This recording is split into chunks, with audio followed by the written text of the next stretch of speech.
Hello guys, welcome to BioWorld. ఈరోజు మన topic వచ్చి యూకారియోటిక్ రెప్లికేషన్. ఎస్, రెప్లికేషన్ అనేది బోత్ ప్రోకారియోటిక్స్ లోను యూకారియోటిక్స్ లోను అవుతుంది. But there is a differences. Here I mentioned some of the important differences in prokaryotics and eukaryotics. So prokaryotics లో అనేది మనకి డిఎన్ఏ ఎప్పుడు సర్క్యులర్ డిఎన్ఏ ఉంటుంది. సో సర్క్యులర్ డిఎన్ఏ ఉండి ఓన్లీ సింగిల్ ఆరిజిన్ ఉంటుంది ప్రోకారియోటిక్స్ లో. అదే యూకారియోటిక్స్ లో అయితే కనుక DNA is always linear form and multiple origins is present.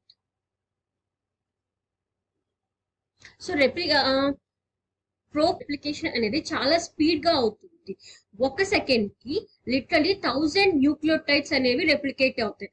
అదే గనుక యూకారియోటిక్స్ లో పర్ సెకండ్ 1 సెకండ్ కి 50 న్యూక్లియోటైడ్స్ అనేవి రెప్లికేట్ అవుతుంది. సో యూకారియోటిక్స్ తో కంపేర్ చేస్తే prokaryotic replication is very fast.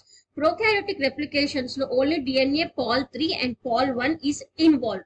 అదే యూకారియోటిక్ రెప్లికేషన్స్ లో అయితే కనుక pol alpha, epsilon, delta, so ఇలా డిఫరెంట్ పాలిమరేసెస్ అనేవి ఇన్వాల్వ్ అవుతాయి యూకారియోటిక్ లో ఓకే, రెప్లికేషన్ అనేది ప్రోకారియోటిక్స్ లో అవుతుంది, యూకారియోటిక్స్ లోనే అవుతుంది. అసలు రెప్లికేషన్ అంటే ఏంటి? Replications means to synthesise the new DNA copy based on old DNA template. So old DNA template ని బేస్ చేసుకొని దానికి ఓల్డ్ డిఎన్ఏ టెంప్లెట్ ని యూజ్ చేసుకొని న్యూ డిఎన్ఏ సింథసిస్ అయిన దాన్ని మనం రెప్లికేషన్ అంటాం. సో యూకారియోటిక్ రెప్లికేషన్స్ లో 3 స్టెప్స్ ఉంటాయి. The first step is initiation, elongation and termination. So first initiation ఏంటి అంటే నార్మల్ గా ఫస్ట్ మనకి యూకారియోటిక్ రెప్లికేషన్స్ లో కన్జర్వ్డ్ సీక్వెన్సెస్ ఉంటాయి.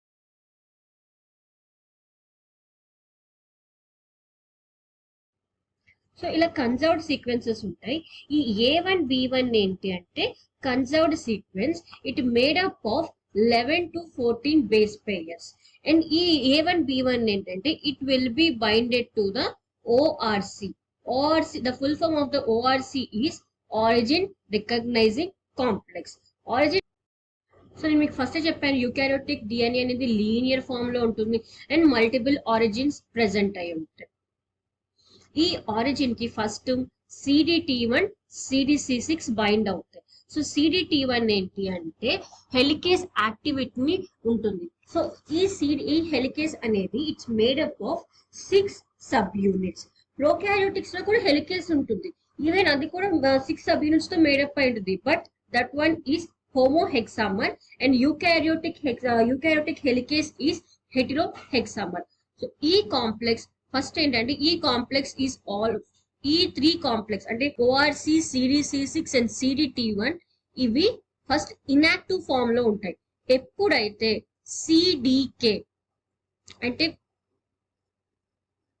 ఈ CDK అంటే కైనేస్ యాక్టివిటీని. సో ఎవ్రీ మాలిక్యూల్ ఈ CDK ఏంటంటే ఎవ్రీ మాలిక్యూల్ కి CDC6 కి, ORC కి, CDT1 కి ఫాస్ఫేట్ ని వచ్చి బైండ్ అవుతాయి. ఎప్పుడైతే అన్ని మాలిక్యూల్స్ ఫాస్ఫేట్ బైండ్ అయినాయో ఆటోమేటిక్ గా అవి యాక్టివ్ గా ఉంటాయి.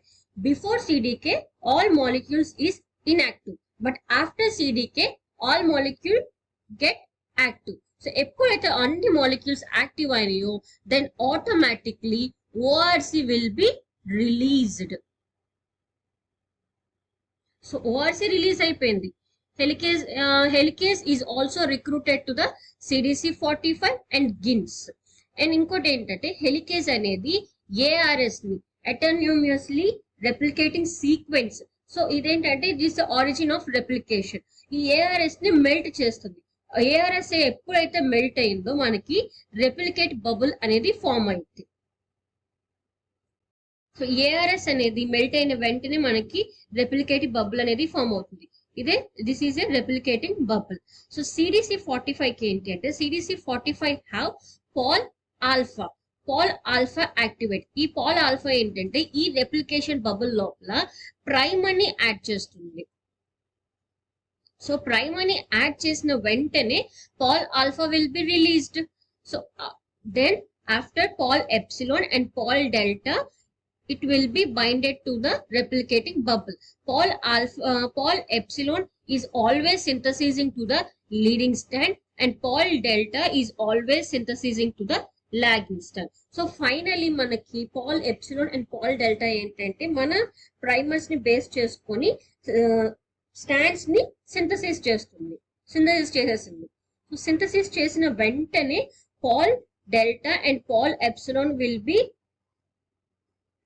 released. ఇక్కడ చూస్తే కనుక మీరు and this is position number 1 and 2 3 4. Position 1 4 కేమో లీడింగ్ స్టాండ్ సింథసిస్ అయింది. 2 3 పొజిషన్స్ లోనేమో లాగింగ్ స్టాండ్ సింథసిస్ అయింది. మనకేంటి ఇక్కడ నార్మల్ గా రెప్లికేటింగ్ బబుల్ అనేది ఫామ్ అయిపోయింది. రెప్లికేటింగ్ బబుల్ ఫామ్ అయిన వెంటనే పాల్ ఆల్ఫా అనేది మనకి ప్రైమర్ ని ఫిక్స్ చేసింది. సో ఈ ప్రైమర్ ని బేస్ చేసుకొని మనకి స్టాండ్ అనేది సింథసిస్ అవుతుంది. సో పాల్ ఆల్ఫా ప్రైమర్ ని ఫిక్స్ చేసిన వెంటనే pol alpha will be released. So after pol alpha తర్వాత pol epsilon and delta. So pol epsilon is always synthesising the leading stand. Pol delta ఏంటి అంటే primer ని base చేసుకొని logging stand ని synthesis చేస్తుంది. ఎలాగా? సో సింథసిస్ మళ్ళీ discontinue, again it will be synthesis, again it discontinue, synthesis and discontinue. So ఇలాగ discontinue format లో లాగింగ్ స్టాండ్ అనేది సింథసిస్ అయింది. కంటిన్యూ ఫార్మేషన్ లో లీడింగ్ స్టాండ్ అనేది సింథసిస్ అయింది. సో నాకు ఇప్పుడు స్టాండ్స్ అనేది సింథసిస్ అయిపోయింది. లీడింగ్ స్టాండ్ అనేది 1 4 పొజిషన్స్ లో సింథసిస్ అయింది. లాగింగ్ స్టాండ్ ఇస్ 2 3 పొజిషన్స్ లో లాగింగ్ స్టాండ్ సింథసిస్ అయింది. సో నాకు ఇప్పుడు ఈ ప్రైమ్ అని రిమూవ్ చేసుకోవాలి. How? One of the enzyme that is FEN1. So the full form of the FEN1 is F-lap endonuclease. Prime అని మనకి ఇక్కడ రిమూవ్ చేస్తుంది. అదే గనుక మనం ప్రోకారియోటిక్స్ లో చూస్తే గనుక ప్రైమరీ రిమూవ్ చేసే యాక్టివిటీ pol1 కే ఉంటుంది. ఇక్కడ యూకారియోటిక్స్ లో అయితే గనుక FEN1 కి ఉంటుంది ప్రైమరీ రిమూవ్ చేసే యాక్టివిటీ. ఓకే, ప్రైమర్ కూడా రిమూవ్ అయిపోయింది. నాకు ఇప్పుడు ఈ మధ్యలో ఈ డిఎన్ఏ స్టాండ్స్ లో ఆర్ఎన్ఏ ప్రెసెంట్ అయి ఉంటుంది. నాకు I want to remove the RNA. So RNA remove చేయడానికి one of the enzyme that is RNase. ఈ RNase ఏంటి అంటే ఇట్స్ రిమూవ్ ద RNA కూడా రిమూవ్ అయిపోయింది, ప్రైమర్ రిమూవ్ అయిపోయింది. సో ఇక్కడ ఈ గ్యాప్స్ ఉన్నాయి. ఈ గ్యాప్స్ ని ఫిల్ చేయాలి.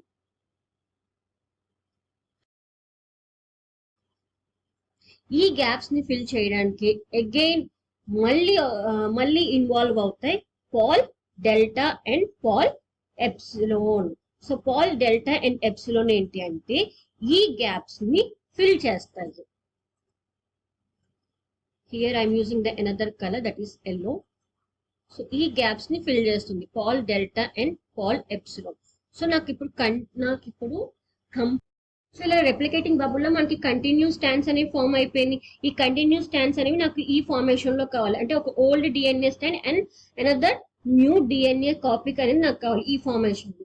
సో ఈ ఫార్మేషన్ లో కట్ చేయడానికి one of the enzyme that is టోపోఐసోమరేస్.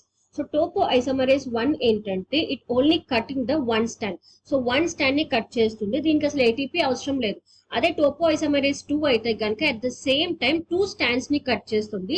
It required energy that is ATP. So topoisomerase final గా మనకి ఇలాగ 2 స్టాండ్స్ ఇలా సెపరేట్ చేస్తుంది. And the grey colour is a old DNA template and red colour is a newly synthesised DNA copy. నేను మీకు starting లో చెప్పాను కదా replication is a process to synthesise the new DNA copy based on old DNA template. So gray color is a old DNA template and red color is newly synthesized DNA